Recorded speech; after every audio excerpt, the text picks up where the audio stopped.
Hello, welcome back to my channel. অনেকদিন ধরেই শুনছিলাম সল্ট লেকে বাবু কালচারের একটা আউটলেট খুলেছে। তাই এক রবিবার ফাঁকা পাওয়ায় চলে গেলাম দুপুরে ভুরিভোজ করতে। বাইরে থেকে যতটাই সুন্দর, ভিতর থেকে আরো বেশি সুন্দর। নিয়েছিলাম ওদের বাঙালি বাফে, বড়দের জন্য মূল্য 999 প্লাস জিএসটি। খাবারের কোয়ালিটি নিয়ে কোনো কথাই হবে না।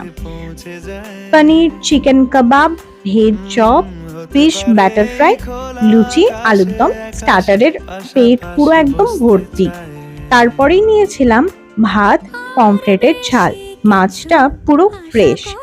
তার সাথে ছিল পোলাও, চিংড়ি মাছের মালাইকারি, মাটন কষা। মাটন থাকায় চিকেনের দিকে আর হাত বাড়ায়নি।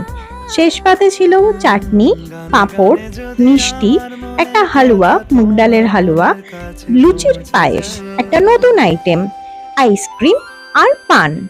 টাটা, আবার দেখা হবে।